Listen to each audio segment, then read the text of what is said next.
Hello, everybody, and welcome to the PHLY Eagles podcast on a Wednesday, 3:30 in the afternoon, fresh off the practice field for the second day of 3 scheduled mandatory minicamp practices. Bo Wulf, Zach Berman here to tell you all about what we saw, what we heard, what we smelled. Zach, how you doing?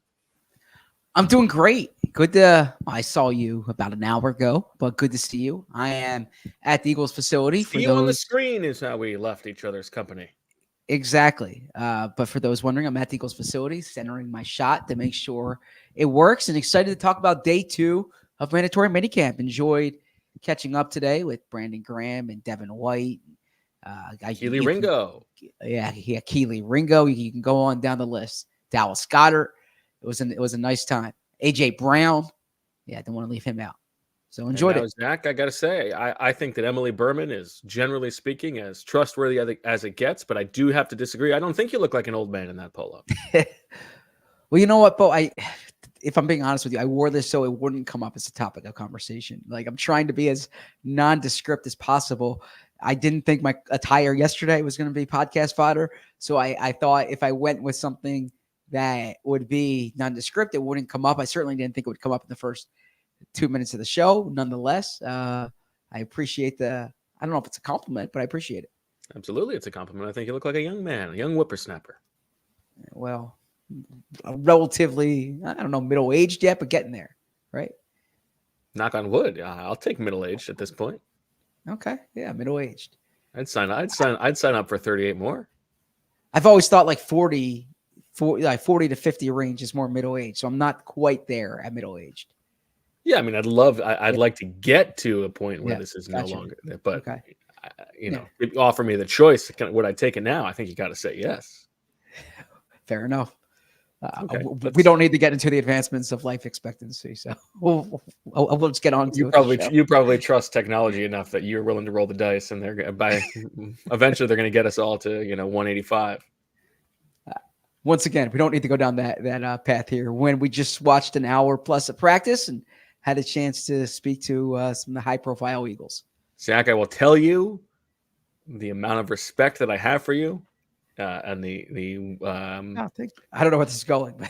The commitment to you and the show is that every fiber of my being is telling me to take this off the rails and get into that discussion. But I will allow us to get back to the conversation at hand with the Eagles. Let's talk about what we saw today.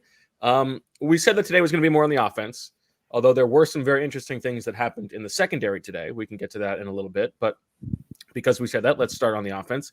And I want to ask you, just generally speaking, an open-ended question to start.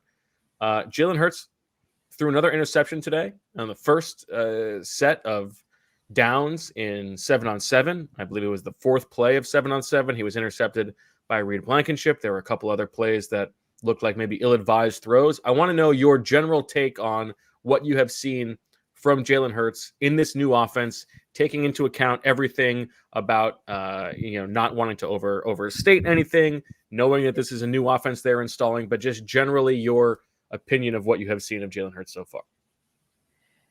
Yeah, I suppose I could say I'm underwhelmed. I don't want that to be a headline in the sense that Jalen Hurts is underperforming. He missed this, missed that. So I would just say that it hasn't been a remarkable spring from the limited times we've seen 4 sessions. That doesn't mean he's played poorly. That there haven't been many completions downfield. A lot's been underneath. The ball has been in the opponent's hands a few times each practice. Well, a few times overall, but over the course of practices today, yesterday, certainly last week, right? And then there have been times when he's kind of held on to the ball. Now, in a game, he might be extending that play, and that's a 15-yard run, right? So you don't quite know the specifics of it. But I would say that this is not one of these like lights out springs where the headline is Jalen looks great. I wouldn't say that. But I would also give Jalen the benefit of the doubt. Like you mentioned, new offense.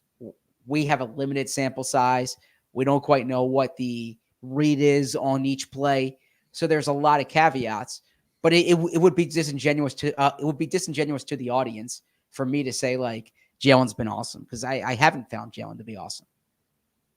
Yeah, I think there are a lot of caveats to throw. As you said, this is a new offense that they're installing. We have not seen every practice. We saw only one OTA each week. We have now seen 2 minicamp practices. But I do think it is fair to say, given that you and I have both seen a lot of practices over the years, we have seen a lot of Jalen Hurts practices over the years, we have seen a lot of spring practices over the years, that it has been underwhelming. And I think that that's fair to say. I mean, Jalen Hurts went training camp 2 years ago, heading into the 2022 season. I remember he threw an interception on the first day of practice. I think it was a Reed Blankenship interception, and then one like at the very end of camp. And over the course of all of camp, there were 2 interceptions. Right. This is a passing camp Exactly. in the spring, and he has thrown a lot of interceptions and also interceptable balls. So I think there is every reason to, as you said, give him the benefit of the doubt. They are installing a new offense. They are also installing a new defense, and so he is seeing things on defense that might be catching him by surprise. That is another important part of this, calculation. But he hasn't looked great, and that's fine. Yeah. That's not a big deal. That's it shouldn't move the needle one way or at least significantly about your expectations about his season. But he has not had a very good spring from what we have seen. Yeah, and to build on what you said about this being a passing camp, there's very little 11 on 11. It's mostly 7 on 7, right? So when you think about what often causes interceptions, it's a pass rush that disrupts timing, right? Or a pass rush where there's a hand on a ball and it's deflected. There are coverage interceptions here, or I don't want to say poorly thrown passes, but misfired, or they're not in the same spot, whatever it may be, right? I would say that most of them have not been interceptions because of accuracy issues. They have been interceptions because he has not seen the defenders. Yes, exactly. And so that's more of, I think, the noteworthy part of this is that there are times, even during training camp, where the pass rush is coming in, you got to throw the ball quickly, right? Even though you can't get sacked, there's a rush that affects your timing. There's nothing here that would affect your timing. In 7 on 7, the whole thing is supposed to be, it's a passing practice. So for this to be in the opponent's hands as often as it is, I don't want to say it raises alarm, but we would not be giving an accurate description of what we're watching if we did not account for that. Yeah, there was one play today. So he threw an interception on the fourth play of 7 on 7 to Reed Blankenship. That was one where Blankenship, read it correctly and stepped in front of the read before the ball was thrown. It was intended for DeVonta Smith. There was one later in practice where Cooper DeJean was working as the starting nickel, the first team nickel, and he sort of came off of his man who was going to the post, I think, and undercut a throw to AJ Brown, which Isaiah Rodgers was in good coverage on anyway, and DeJean drops the interception. Probably should have been an interception, but that was one where it was very clear that, Jalen Hurts had no idea that Cooper DeJean might be coming off that route. And afterwards, CJ Gardner-Johnson runs over, and he's like, I told you. Like they were, they had that scouted as a defense. And so I don't know, maybe if you want to be flowery about it, maybe it's just like, oh, Vic Fangio has really done a good job this spring, like getting the defense prepared for what they're going to see on offense. And they have, they have scouted Jalen Hurts well. But again, not a huge deal, not even a big deal. But so far, what we have seen in practice is that the passing from the starters has been a little bit underwhelming and not super crisp. Yeah, and I don't want to couch every statement with, don't read too much into it, it's not a big deal. That said, one of the big stories going into this summer, or this spring rather, but even the summer, is Kellen Moore's offense and how's the adjustment. It's a new scheme. Jalen Hurts was in sponge mode during the spring, right? So how is that adjustment going? That's the first part of it. But the second part of it, and this is kind of a response to what you're saying, maybe Fangio's defense is really good. We both can agree the Eagles' path to being a really good team this year is Jalen Hurts in the passing game being awesome, right? Or I should say the overall offense, right? Because they have Saquon Barkley and they have the offensive line. But you can have a top 5 offense. Yes, exactly. Like if they're hanging their head, they're not hanging their head, hanging their hats on Vic Fangio's defense being like what makes this team great this year, then I don't think the team will be great this year. What would make the Eagles great is a franchise quarterback, the best wide receiver combination in the NFL, one of the best offensive lines, and a top running back, and putting that all together to have a prolific offense, because all the ingredients are there. So it's spring. We'll see what training camp will give a larger sample size. Certainly, training camp will also provide. They'll be farther along in the development, in the installation. But if they look like this 2 weeks into training camp, you start to say, are they just not showing anything, or are they behind? Right? Sure. Now, what do you make of, by the way, on this conversation? Because the person I was speaking next to, the person I was standing next to and speaking to during practice, I asked him, has Jalen completed a downfield pass in the 4 sessions we've been here? And he's like, I was just talking about that with somebody else. What do you make of that part of it? Anything? Nothing? Did the other person agree that there has not been one? Yeah, exactly. Yeah. There has not been one. I mean, I do think that is one where, like, it is probably the best ball that Jalen Hurts throws is those one-on-one balls on the outside, those downfield throws. I think I would not super worry about that because you have AJ Brown and DeVonta Smith who can make those plays. The offense is gonna seek out those plays. I would be less worried about that, but it is true that they have not had a ton of explosive plays on offense. Yeah, and part of it, by the way, might be the route concepts that we're seeing right now too. Right, DeVonta and AJ, they're 2 best guys downfield. There's a lot of there's a lot of underneath, short, and intermediate. Now Jalen had a nice pass to AJ. It's probably 20 yards downfield across the middle today, in tight coverage. AJ made the catch, so it's not all been interceptions and incompletions here, right? But that one stood out as a nice play. But in terms of a vertical passing element, you haven't seen much of that as far as completions during the 4 days we've observed. Now, I'm curious, Zach, from the Kellen Moore architecture of the offense, A.J. Brown and DeVonta Smith have said over the past couple of days that there is maybe a little bit more freedom for the wide receivers in this offense. I don't know if that's overstated or what. Sometimes you can sort of take something a guy says on the podium as like just an offhand thing and run with it.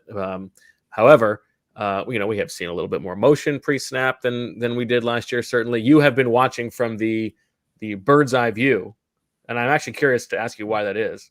But so maybe you are seeing the scope of the offense a little bit wider. What have you seen from the offense, and has anything jumped out to you as being different?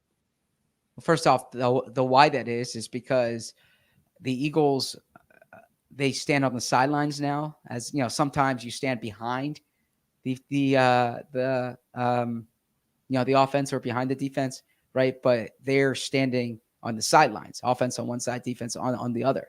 So in order for me to actually see, I would kind of need to be far back, and this way I'm actually consistent with the line of scrimmage, or in line with the line of scrimmage. So that's why I am up there. It gives me a good perspective when they're on that field, and it's horizontal. It's north south, horizontal. When I say north south, it's horizontal to us because of the arrangement of the fields. You know what I'm talking about? In training camp, the fields are east west. So, anyways, that was you were not. Seemed that one went over your head a bit. So, excuse me, it did not go over my head. I understand what you're saying. Okay. Okay, so quick deviation. You didn't big D me with your big old brain because you went east west on me because of the orientation of Passyunk and Broad. I mean, I just want to tell you something, Pattison. Bo. I just want to tell you something. I received a DM yesterday from a listener who said, Zach, I'm not saying who it is. So I'm reading out loud because I'm not saying who the listener is. Zach, enjoying the pod, but you have to stop asking Bo. No sell on that. Turn the tables on Bo. Say, guess that went over your head, or I'll give you a minute to get that one. So, Okay. so that I was trying a You don't want different to say who it approach. is because you're embarrassing someone of being very dumb. No. I was trying a different approach there. Okay. And I think you reacted the way he probably anticipated that. But that wasn't a smart thing. It wasn't like, well, there was a complete. how dare you? Like I don't understand cardinal directions. You looked at me so quizzically as I was explaining that. Yeah, but it didn't really explain. The East-West had nothing to do with why you're standing up there, really. So so when in training camp, okay, I understand. the fields are a different orientation. I'm just saying, you've only got so many chances to be Let on me the explain field this. and hearing these guys and seeing it up close and personal. Why choose to be further away? Let me explain this, okay? In training camp, the fields are the different orientation. When you're on the stand and when hold on. When you explain it, remember that I'm a dumb person. Yes, okay. Well, so if I'm standing up on the stands during a training camp practice, I am behind the end zone. I don't have the same vantage point. This OTAs are the only time I'll be able, and the minicamp are the only times I can stand up there and be in line with the line of scrimmage. I think it's a very good vantage point for these fields from this practice. So that's why you're football. I me no understand. Okay. All right. So so let me roll back into what I observed. I'm sorry. What was the question? Kellen Moore's offense. What have you seen that is different? Yeah, pre-snap. They are active pre-snap. And there are times when the slot receiver is running, not just in motion, but like almost like a jet motion, right? There are shifts. There are a handful of it looks different pre-snap. There's more creativity pre-snap. Now, Jordan Mailata said today it's an offense that loves to play action. We're not seeing much play action because there's not. He also said it's right an offense that loves to Yeah. run and it's an offense that loves to pass. It was just word salad. Yeah. Okay. So, anyways, but so we're not seeing much of that. I think the big change that I would see is the pre-snap movement. I am not. I don't have enough information here to ascertain what's different with the route concepts. I could say just from the naked eye, without studying it, without watching it, or I am watching without watching it back, is that there is a lot short intermediate game. I am not seeing AJ or DeVonta downfield as often, but again, might be a small sample size. And that pre-snap motion in these camps, because of the orientation of the line of scrimmage, that's east-west. Yes, that is east-west. Yes, the pre-snap motion. Yes.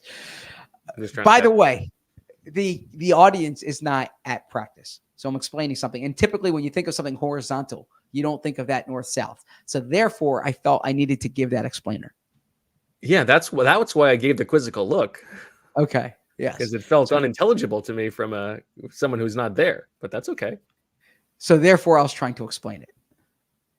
I guess the going over your head recommendation really touched the nerve, and I will not use that line again because I certainly do not want to have commenters on YouTube saying these guys hate each other, which is definitely not the case. Speaking of which, by the way, an update from our stocks correspondent, DFOP Jen McQuaid, who wants to let you know that NVIDIA up almost 5% today.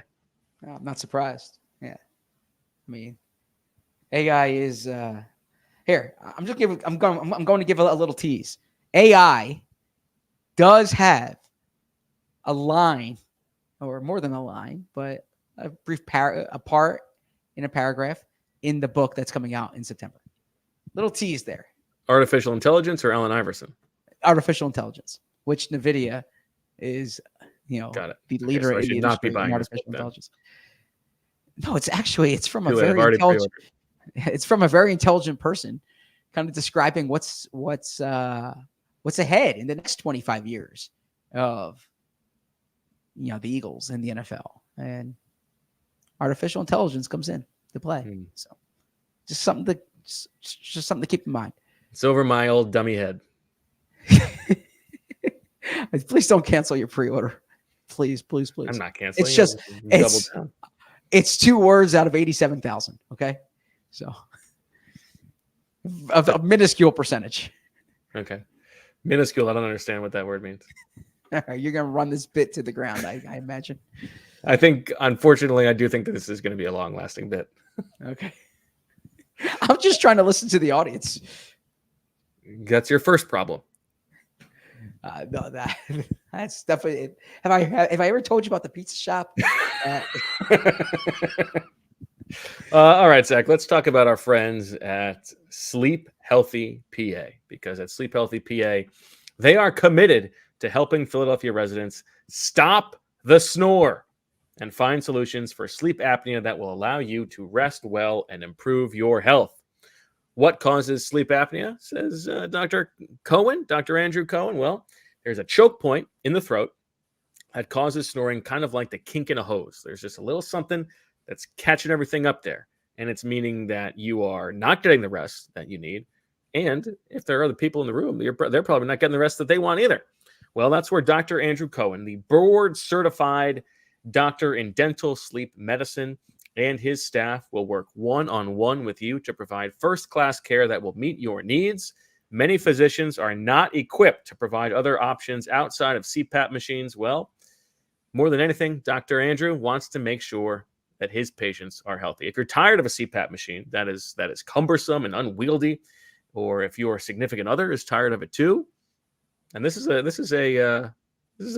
interesting stat. I know you like interesting stats, Zach.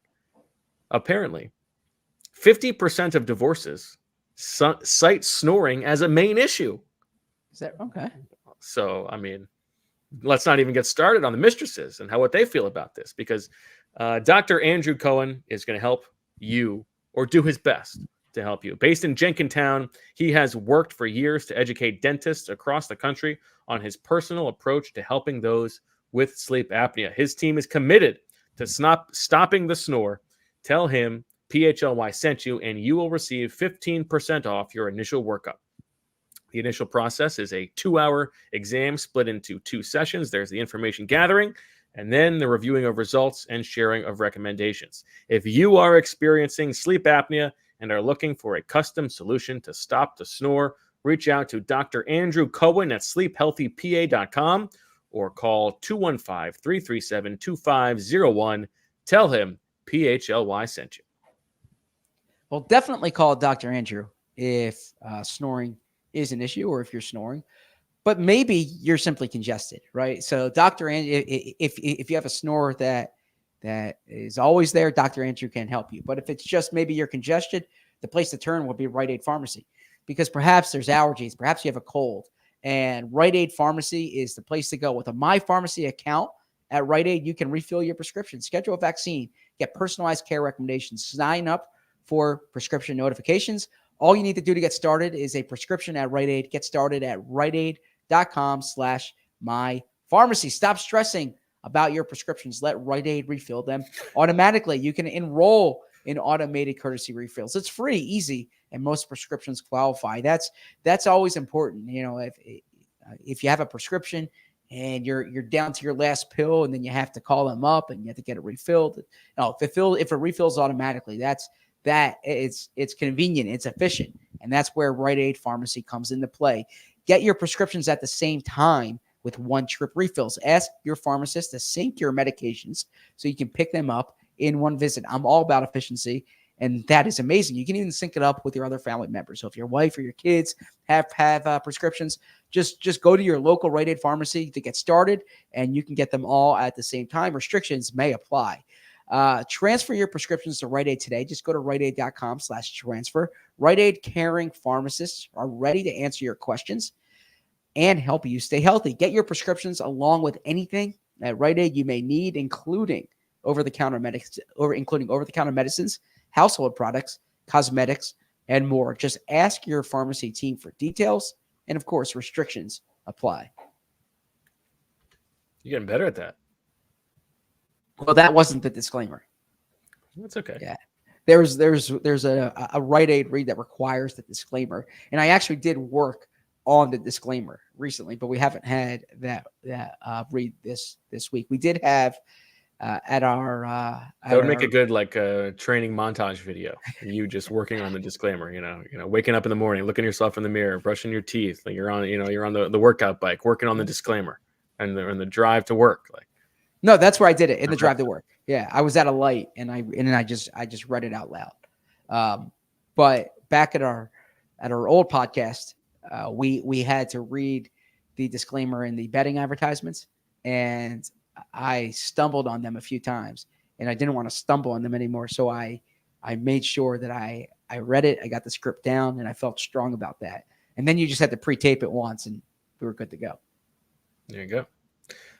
Zach, let's take a little departure from the conversation of the offense for the moment and talk about the secondary, because we want to put on our rose-colored glasses, Zach, and explain to people why the future is bright for potentially the Eagles cornerbacks. Brought to you by Shady Rays. Head to shadyrays.com and use code PHLY at checkout, or 35% off polarized sunglasses. For 35% off polarized sunglasses. Today, Zach, interesting, because yesterday we saw Kelee Ringo working with the ones. Today, it was a rotation. Started off first set of plays for the first team defense, Isaiah Rodgers on the outside. Second set, Kelee Ringo on the outside opposite Darius Slay. Then they come back for the third one, and it's Quinyon Mitchell with the starters for the first time that we have seen opposite Darius Slay. And then later in practice, Cooper DeJean working with the ones as the nickel corner. So we're seeing a lot of those guys rotating in with the ones, and frankly, they've all looked pretty good. Now, this is sort of in conjunction with the offense not necessarily lighting things on fire, but Quinyon Mitchell working with the ones today for the first time that we saw. Zach, what did you make of that? What did I make of it? I didn't make too much of it, because I still feel like he's behind Rodgers and Ringo, or Ringo and Rodgers in the pecking order. You do? Quinyon? Yeah. Yeah. Do you disagree? Well, I'm talking about like in the horse race, the jockeying for who's I still think it's going to be Quinyon. Like, yeah, I still think it's I'm saying right now, though. Well, he's not getting first team snaps over those guys, right? Yeah, but we have talked about is Vic Fangio willing to play these rookies with the starters? Yeah. And we didn't even get to training camp before we've now seen Quinyon Mitchell rotating with the ones. Yeah, so then maybe that is a sign of progress for Quinyon.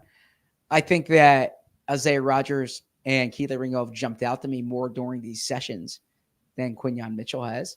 But this isn't to say Quinyon has played poorly. Yeah, as you say it, the fact that it's mandatory minicamp and he is getting work with the ones can be interpreted as a positive sign, right? He also he got snapped with the ones in 7-on-7. They had a 4 cornerback look there. They had a dime look there. They worked on dime a lot on defense today, and Quinyon Mitchell was throughout one of the 2 inside corners in those dime packages.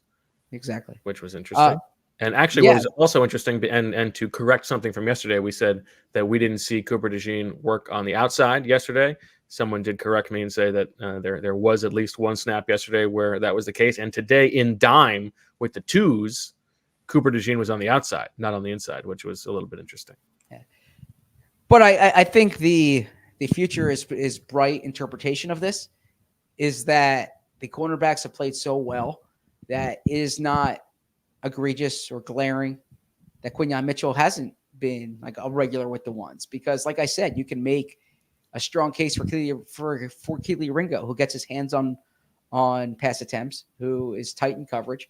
Isaiah Rodgers, who's been a strong performer here. And I've made this comparison on the show before, and I will continue to say it, and I will write it. The cornerbacks this year remind me of the wide receivers going into the 2017 season, where the Eagles addressed it during the offseason. They were deeper than they had been in a few years, and they had a surplus in training camp, and they traded from that position of strength because the Eagles have, 4 guys really, and that's not even including their starter the past 2 years, who was a second team All-Pro, right? They have 4 guys who I think you can make a case could be a starter on the outside for you week 1. And that's also not including Cooper DeJean. Then that's not even including Cooper DeJean. Yeah. So this is a position of strength. I give them credit in that they took, they had some options at this position before, they traded their 2024 pick for Kelee Ringo. Like we said, their 2024 third round pick for Kelee Ringo. And he's entering year 2 of development. They had Isaiah Rodgers waiting in the wings, right? But you didn't know about either one of them, right? There's still projection there, and they still spend their first and their second round pick on a cornerback.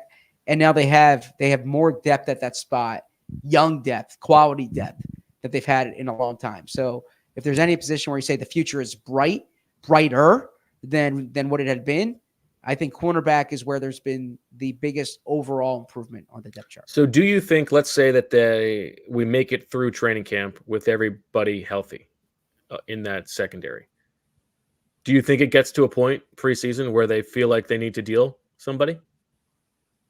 It's not going, and I mean from the top 5. So meaning basically Ringo, Rodgers, or Slay, which I think is probably unlikely, but trading one of those guys, one of the top 5. No, that would really surprise me, just because you still don't know how the 2 rookies are going to look, right? Even if they show promise in training camp, they're still rookies. And Slay is, he's on the older side here, right? Obviously. So you want to have those starting options. I think it's more you trade from your depth. Now, I don't know what value Eli Ricks will have, but that's the name you brought up, and that's the name I would look at. Now, to your point, the Eagles traded Jordan Matthews in 2017, to use that example. Jordan Matthews he entered camp as a top 3 receiver for them.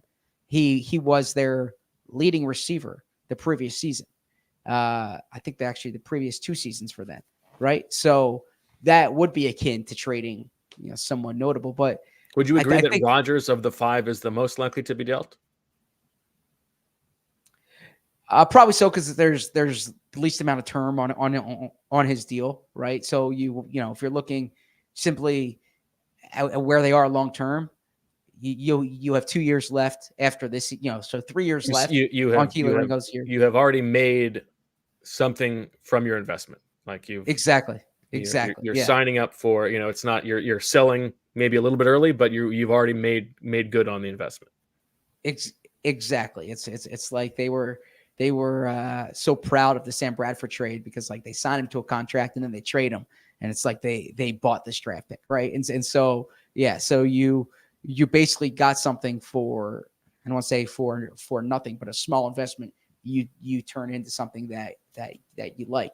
But I think that because Slay might not be here beyond this season, and because you don't know how these rookies are going to pan out, I think if you have 4 corners, 26 and under, what, Rodgers is 26, or is he 25? But in any event, Kelee Ringo is 21, turns 22 next month, right? 26 for Rodgers. Yeah, 26 and under. Quinyon Mitchell, 22. Cooper DeJean, 21. I think you want those 4 guys here, and then you try to figure out beyond the season. But I would agree, of those 4, Rodgers would be the one most apt to trade. Okay, gotcha. All right, let's get back to offense, Zach. We spoke to AJ Brown before practice today. He has been there throughout the offseason. Obviously very involved in the passing game. I actually thought today was an interesting day from Jalen Hurts, because it started and it was very much on my radar. Like, oh my God, every single pass is going to either DeVonta Smith or AJ Brown. And it was sort of like that through the first 2 sessions. And then he started spreading the ball around a little bit more. But the offense is always going to flow through those guys in the passing game. What have you seen from AJ Brown in particular? And what did you say? Nick Sirianni had a comment yesterday that of the passes intended for AJ Brown.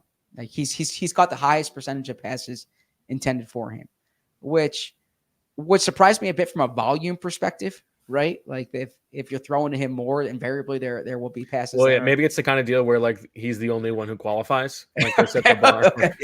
He's the only one who qualifies for the batting title because he's the only one who's getting through on the ball. Yeah, because I was thinking like there's got to be like I mean not Britton Covey, but like CJ Uzoma. Exactly. Yeah. He gets 2 passes thrown to him and he catches 2 of them, right? But no, AJ's been pretty money this camp. There was the play when Isaiah Rodgers jumped in front for the interception when they were backed up 3rd and 6, 2 practices ago at OTAs last week. There was the play today when Cooper DeJean, as you said, peeled off his coverage, jumped, got his hand on the ball. But most of the times when the ball goes to AJ Brown, it's caught. As I was looking through my notes, and the reason I'm looking at my phone is I didn't have my pen today, so I kept my notes in the notes app. The incompletion to Brown was a dead play. I think Josh Sweat jumped off sides in 11-on-11, and so I should say dead play, free play, threw downfield AJ, kind of overthrew him a bit, right? But overall, if the ball's going to AJ, it's being caught, and there hasn't been as many. If I'm thinking out loud here, there have been more miscommunications with Dallas Goedert than with AJ Brown. You remember the one today along the right sideline where I don't know if he threw it to the wrong shoulder or he just misfired. It happened in routes on air too with Rand Calcaterra. Yeah. Weird. So maybe it's more the tight ends, but when the ball's going to AJ Brown, he's catching it.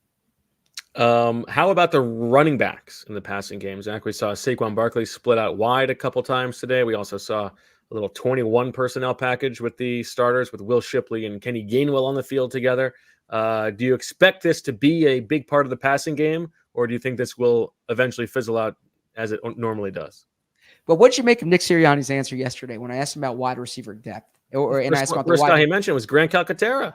Yeah, so I asked him about the wide receiver 3 spot, and he said it's not necessarily the third wide receiver because you have to think they're going to be in 12 personnel. They're going to be in 21 personnel. And he said even though they don't have a fullback, they're going to have 2 running backs on the field. So that 5th receiver in the passing game might be a tight end. The first guy he mentioned was different. Yeah, of course. There are different answers at different times.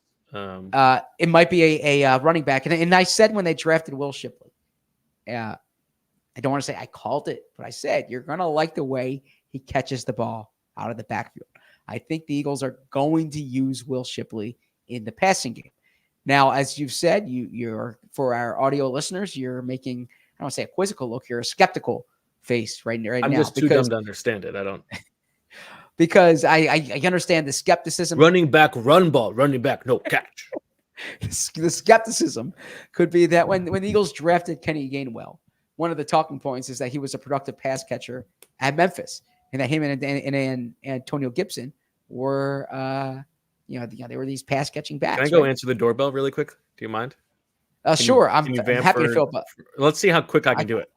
I can filibuster. Oh, okay. So Will Shipley, who you got to think about him overall, standout athlete, and I think that sometimes gets overlooked. Will Shipley was a 5-star recruit to Clemson. As a 3-year starter at Clemson, was really productive, extraordinarily productive relative to like his workload in the passing game. It's something that they use going into the draft. One thing I was looking at with running backs is who are the best pass catching backs in this draft. For those who are diehards, and I hope you're a diehard, you might have seen my 7-round mock draft going into the draft.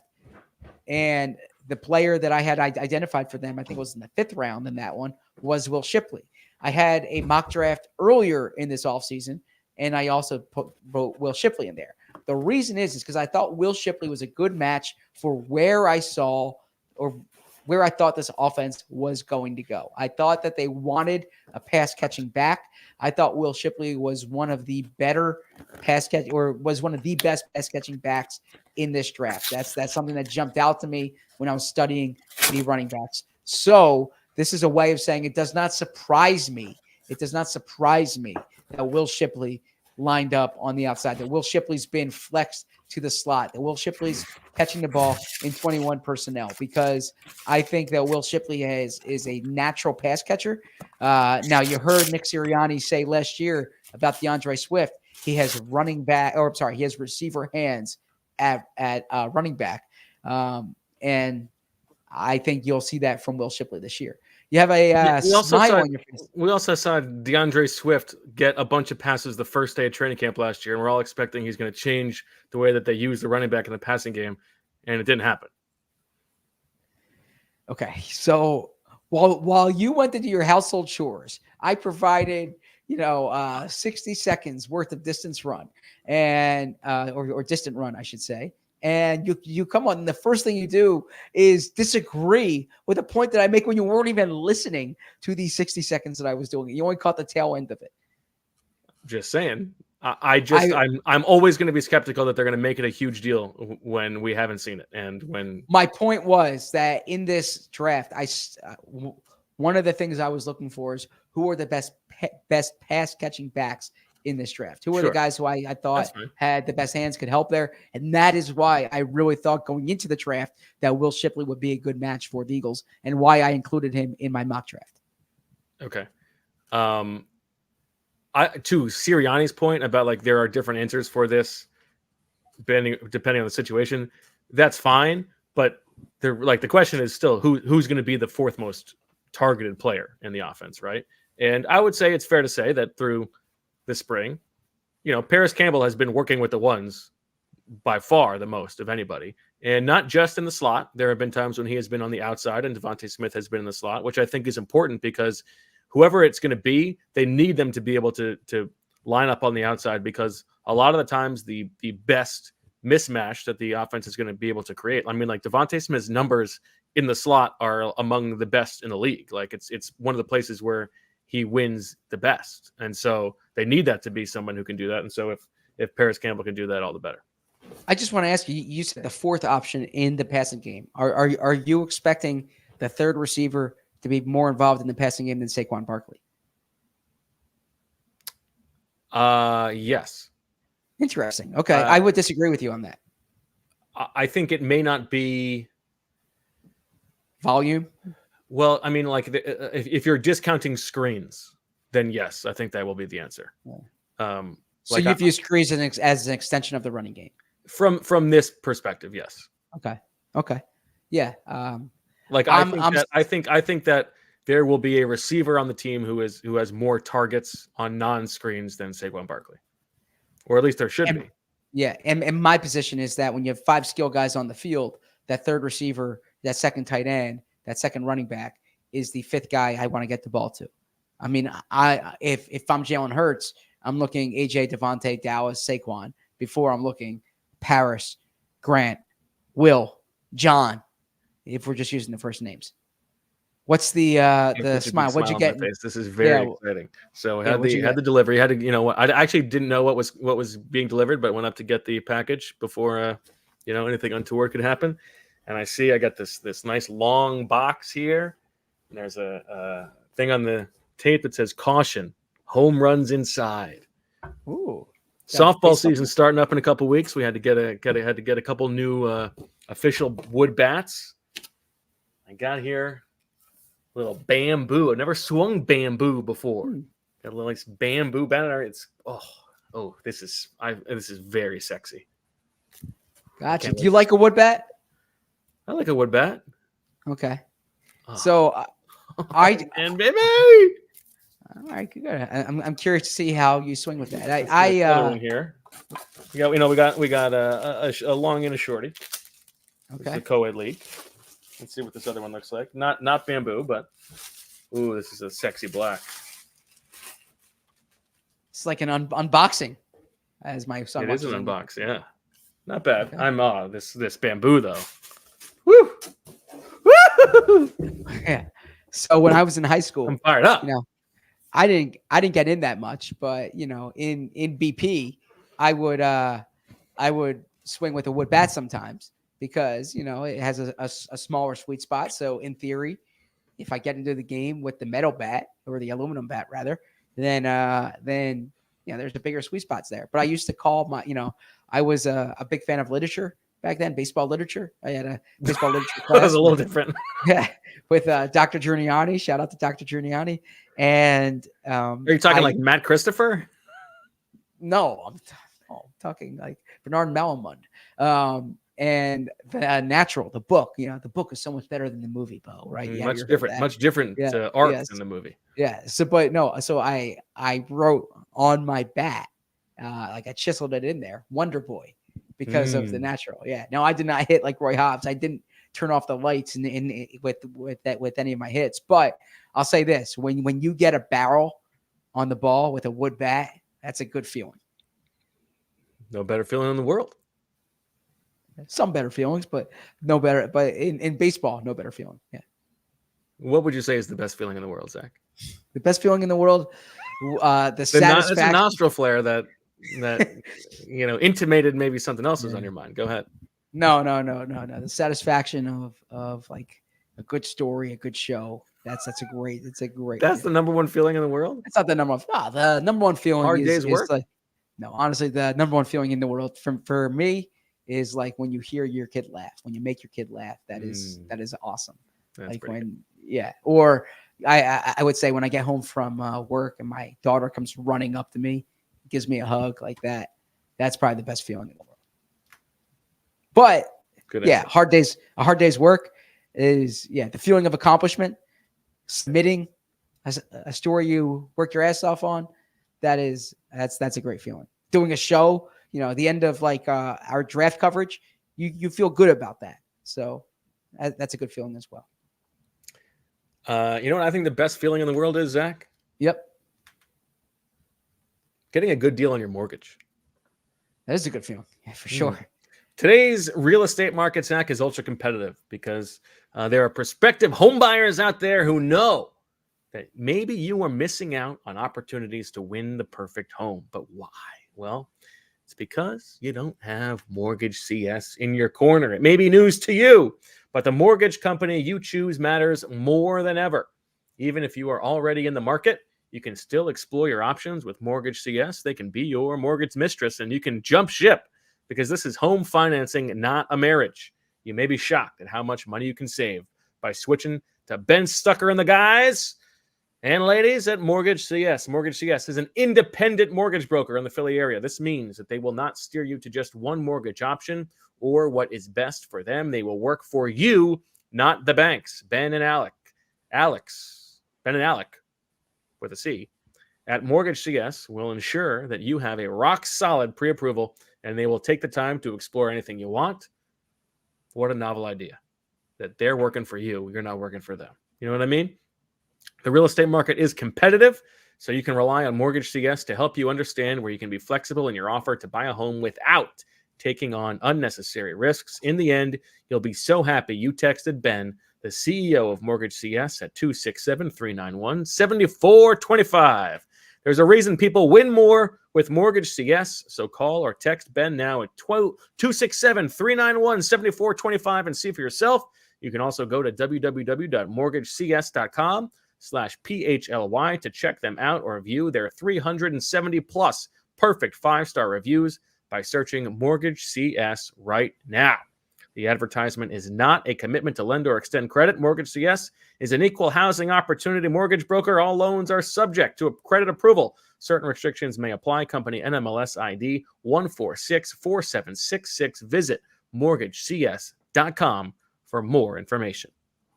If you looked at my most visited web pages, one of the top ones will be allphly.com because I am there throughout the day. First off, premium written content for the members, for the diehard members at allphly.com. I am a sucker for the What I'm Hearing articles. Charlie O'Connor has that on the Flyers. I am all caught up on my Flyers rumors. Jim Salisbury had a great piece on Rhys Hoskins over the weekend. We're just getting quality content all day long on allphly.com. And if you're a diehard member, you'll have access to that. We also have an events calendar for upcoming events, including our first annual golf tournament and our Phillies takeovers. The PHLY first annual Liberty Open is July 13th at Valley Brook Country Club in Blackwood, New Jersey. It's a scramble format, so sign up as a single or foursome or sponsor a hole. 18 holes with a cart. There's tournament gifts and tea prizes. Taste of Philly dinner and post-round ceremony at the pavilion. So make sure you're checking that out. Also, the Phillies, some of us are not, I'm jealous of all the people who are going overseas to see the Phillies in London. That will be an amazing once in a lifetime experience. Yeah, well, I didn't know if I could say she's going or not. I was going to, but now the cat's out of the bag. I'm jealous that Joy is going to London. That's like a once in a lifetime experience to see the Phillies in London. But you can go to Gall if you're in Philly. The next best thing is to go to Gall & Co. for the London series versus the Mets, June 8th and 9th. That's this weekend. Check out allphly.com for more info. I mentioned the premium written content. You also get 20% off events. Great merchandise for all teams, a free shirt when you become a member, and members-only Discord at the PHLY Lounge. So head over to allphly.com now and join the best sports fans in the city. Can I run you through the offensive line depth chart over the past 2 days? Oh, yes. This is Bo music. We need to have like special offensive line Bo music the way you did the Stone Cold Newsman for me. Yeah, I mean, I'm horned up with this bat in my hand. Now we get to talk offensive line depth chart. This is really putting me over the edge. I don't know what goes on in the Wolf household. All right. We talked about Mekhi Becton yesterday. He was once again the left guard with no Landon Dickerson there. Jordan Mailata left tackle, Cam Jurgens at center, Tyler Steen right guard, Lane Johnson right tackle. All of that to be expected. Once again, Matt Hennessy, from our eyes, and I do think that this is notable, has only worked at right guard. So 4 practices in, that's the only place that we have seen him as the second team right guard. Feels like that is where they are focusing on with him at the moment. Fred Johnson at right tackle. Brett Toth remains the second team center. Darian Kennard remains the second team left guard, and that's the only place that I have seen him line up is left guard. Then Anim Dankwa at left tackle. With the threes, you have your boy Laken Vakalehi at left tackle. This is my boy. Max Sharping working at left guard since coming over, signing a couple days ago. Dylan McMahon at center. Jason Poe at right guard. And then Gottlieb Ayedje at right tackle. Trevor Keegan also working in there at left guard with Sharping. Yeah, I think I call Vakalehi your boy because you asked Jordan Mailata about him today. Yes. Yeah. If you wanted to expand on that, by all means, go ahead. Well, no, keep going on the offensive line, and then I finished. Oh, that's it. And if I can ask you, I know you don't really have a good look at how these guys look. It's not like they're doing one-on-ones. It's not like they're blocking, right? But Mekhi Becton, from a movement perspective, does he look like he has the bend necessary to play that spot? I would be lying if I gave you an opinion on that. It has mostly been sort of just technical stuff that they're working on. But I will take Jordan Mailata and Lane Johnson's word for it. Now, Mailata was a little bit less effusive in his praise of Becton as a guard, saying like he's never played the position before. He's still got a lot to learn, but he likes him as a guy. I think the fact that he is playing there at all is pretty significant. Yeah, I was going to ask you. I listened back to yesterday's show, and I think we made an appropriate deal of it. And actually, there's a clip now on YouTube of just that discussion in case you missed it. But the one thing I wanted to ask is you, in knowing Jeff Stoutland the way you do, knowing Jeff Stoutland's history, you don't think that he would put Mekhi Becton with the first team left guard just like, what the hell? Let's see him out there. You think it's like there's something serious there that he wants to see, that this isn't absolutely. Because if he just wanted to see him at left guard, he would put him with like the third team or the second team left guard, right? Or the second team guard. He'd bump someone else up.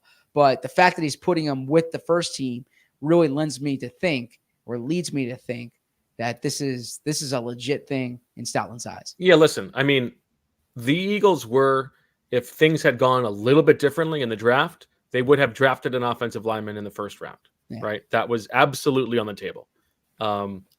So we know that they were interested in upgrading that position. the second the draft ended, they signed Mekhi Becton, who was the best offensive lineman available. He was their answer for, we didn't get to do this in the first or second round, so this is what we have instead.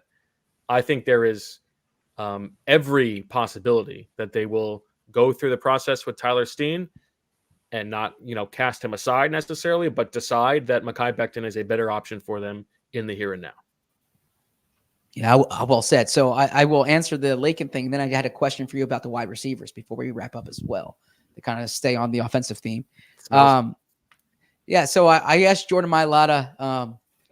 I don't typically like to do two-part questions, but I do it in press conferences because you don't know if you're going to get time for it to circle back to you, right? So my two-part question was how comparable Lakin's story is to his, and then also the academy that the NFL opened in Australia, the significance of that, which Jordan's a big part of. He's like the official ambassador of the NFL to Australia. And he said that, first off, Lakin, it's similar in that, they're big Australians, but who are coming over here. But the difference is that Jordan had experience, or I shouldn't say experience. He trained for 6 months. He went to IMG and he practiced this, right?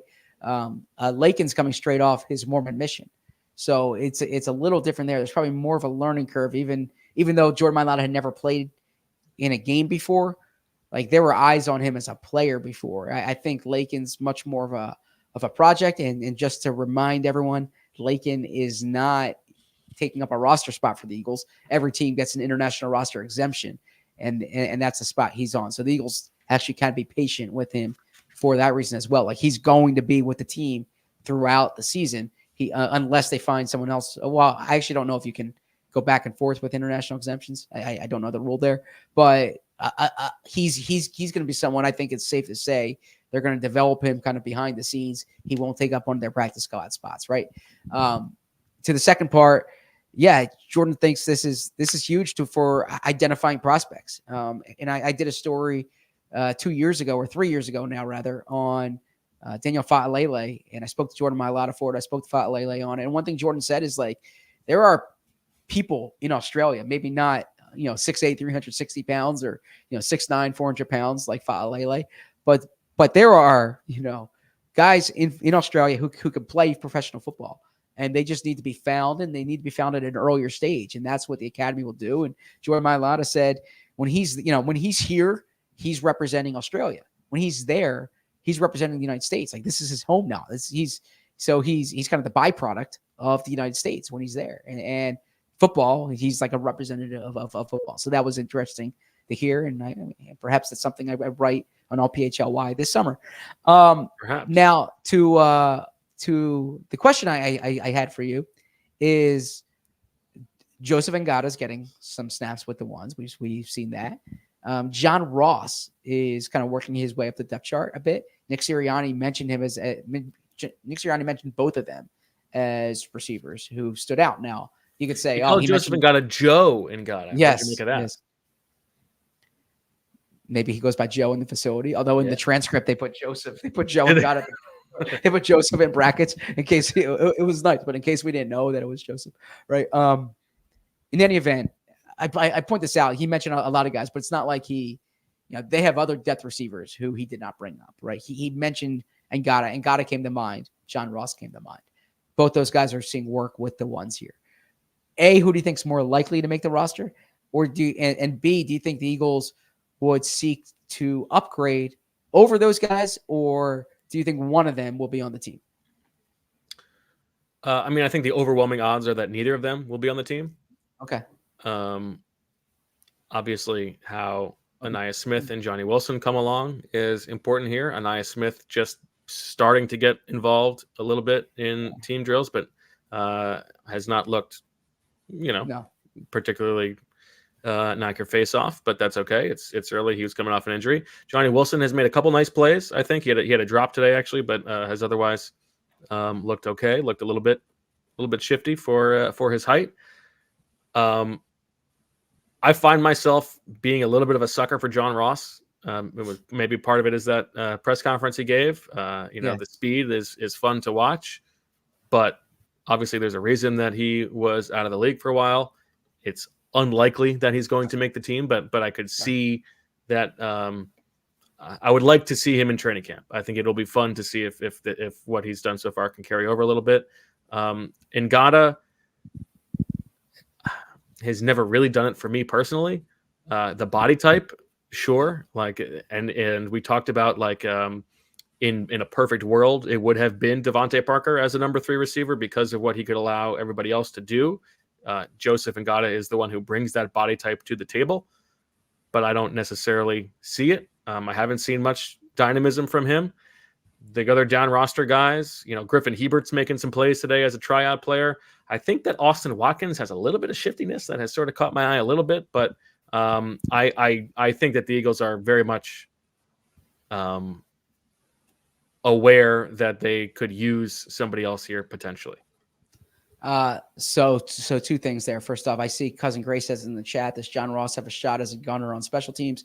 I think their gunners will probably be more of their cornerback depth than, I think like Cooper DeJean could be a gunner for them or something like that if he's not returning, or even Quinyon if he's not starting. But who knows? We'll see. I don't know if John Ross will be used in that role. I don't know how he is as a tackler. He's on the slighter side, right? But we'll pay attention to there. My question is, you framed it well. If they're coming down to that wide receiver spot and Howie says, you're Nick in this case, and Howie says, Nick, I'm deciding between these 2. Do you want speed or do you want size? What do you prefer, speed or size, Bo? Me personally, I prefer the better player. I'll figure out a way to use him. But I'm saying that, with that type, like they're. But who else is on the roster? Let's say Johnny Wilson's on it. Okay. And Paris Campbell's on it. Let's say Anaya Smith. Anaya Smith goes on an IR just out, and Britton Covey's in the Anaya Smith spot, and they're keeping 1 more wide receiver, right? So for that group, I would want some size. You don't want size, okay? So you want Wilson and Ngata on it. Okay, but I wouldn't is the answer. So you want none of the above. You don't want door number 3, yes, or no, you want door. You want door number 3. You want door number 3. I'm sorry. I mean, give me the extra offensive lineman in that case. Yeah. Okay. Last thing we should talk about is the Brandon Graham press conference today, Zach. Yeah. He had an interesting. Always good hearing Brandon. He had an interesting aside, and Brandon Graham, when he starts talking, he doesn't always know what he's going to say, right? And so we do not want to make too much of this. But he said, just sort of in passing, and then we followed up on it, that he's talking about the defensive tackles, and he's like, I think we trust they've got a good position coach. The coaches weren't always put in the right positions last year, and like they weren't always doing the right stuff. What'd you make of that? Yeah, I found that to be interesting, for sure. What did I make of it? Clearly, they had problems on their coaching staff last year, right? I mean, they were inexperienced. I don't know if he was referring to now. It seems like he was referring to Tracy Rocker just because he was talking about Clinton Hurt. But Tracy Rocker was with the team for 3 years. Right. Was there during the Super Bowl year. I would like to think it was probably more. I mean, certainly, Matt Patricia in there. He said, especially in the last game. Especially the last game. That's what he said. He said, especially in the last game, they had some trouble. So the Bucs game you're referring to. Yeah. I assumed that he was referring to. That's exactly.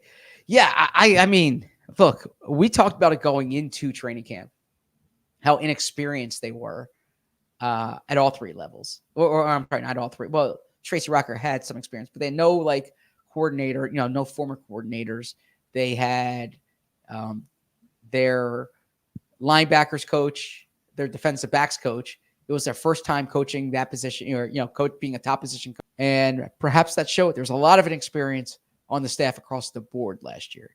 And so that might be what it was. Certainly this stat, he said, and it was interesting, he said Howie took care of it this offseason, right? Not like Nick took care of it, Howie took care of it this offseason, which is consistent with kind of what we said all along, the involvement Howie has in bringing coaches together. When we did the mock press conference, if you will, and I was talking about putting the staff together. And I think I was Nick, or I'm sorry, not mock press conference, mock job interview, or, keep your job. And I think as Lori, you're like, you're not hiring the coaches. Howie is, right? You said something like that. And maybe there's something to that as well. There you go. And then I'll also say I asked Brandon Graham just because, like, I think he's a credible voice when it comes to NFLPA matters because he's been an NFLPA rep.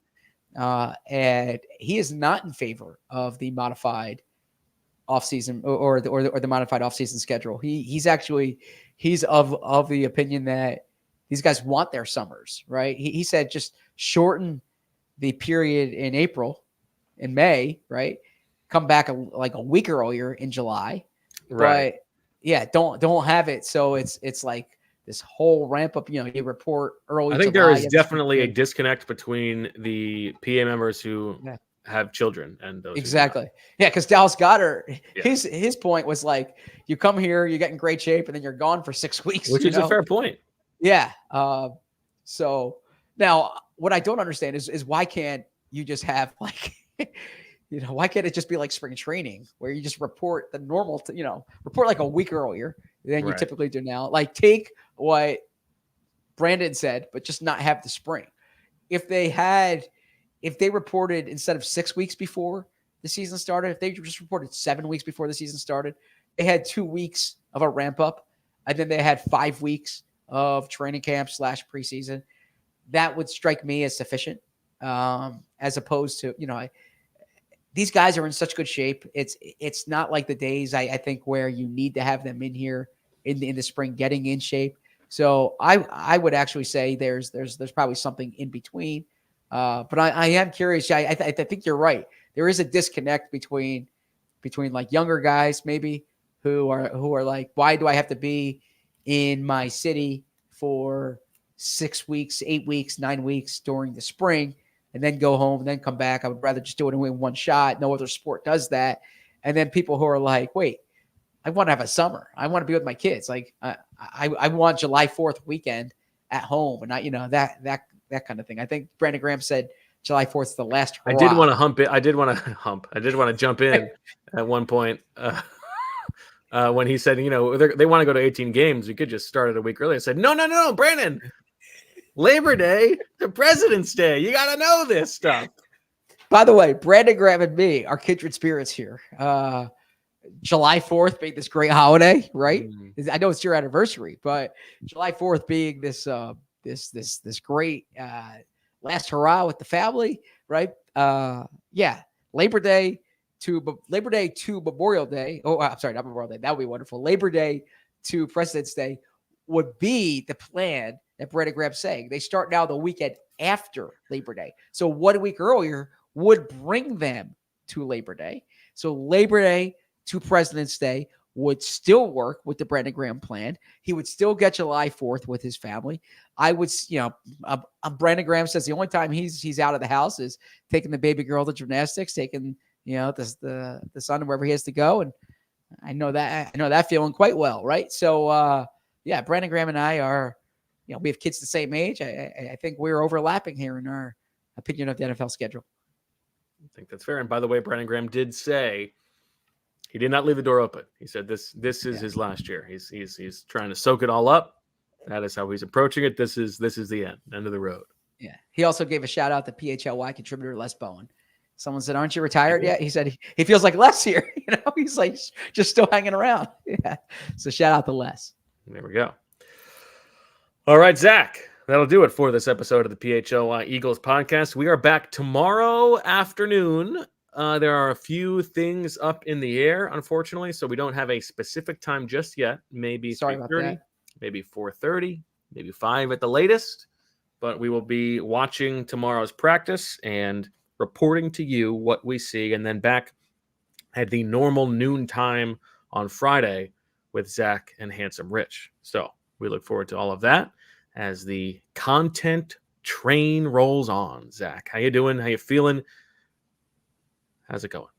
I will say I have a spreadsheet on my computer of show ideas for when Bo is gone. And they're not all mailbags. Take on the Ospreys? No. Are we still doing the Ospreys? The answer is no. I definitely don't want to take on the Ospreys. The Ospreys usually leave me embarrassed and me singing. It's a testament to your brilliance. But I need to. You're gone for 2 weeks. Okay, both of us can't be gone at the same time. Actually, I was. Well, this show literally needs to go on, so we got to figure that out. Actually, I was talking to someone down there in the media house who was bringing up, like, man, I'm curious what you're gonna do for those 6 weeks, and I was like, just wait, I got some ideas. So, look, we have legit stuff to talk about tomorrow. If you want to listen to the customers, Zach, there's a lot of customers requesting nudity. Yeah, no, that is a no-go for me, right? Okay. Yeah. What were you going to say? I cut you off. No, so we have legit, practice to talk about tomorrow. We'll have a tic-tac or tic-zac bow with Rich on Friday. We'll probably wrap up some of the stuff next week that we saw this week. But I think we have some good ideas for these 6 weeks, so make sure you continue tuning in daily. And I'll say publicly here, now that we said it, Julia, I hope you have a great trip. We're going to miss you, but I'm eager to hear how that experience is overseas, and I'm expecting to hit a lot of overs in these baseball games because there's a lot of home runs in London. Yeah, but that's priced into the overs. I understand, but even still, yeah. All right. Well, Zach's saying, put all your money on the overs in London, and if not, he will cover you. It's not at all what I'm saying. That's not. But go to Bet Parks to make those bets for sure. All right, that'll do it for this episode of the PHLY Eagles podcast. For Zach and Julia, I'm Bo. We thank you for listening. Thank you for watching. We'll talk to you tomorrow. And as always, we love you. We all silly like the mayor.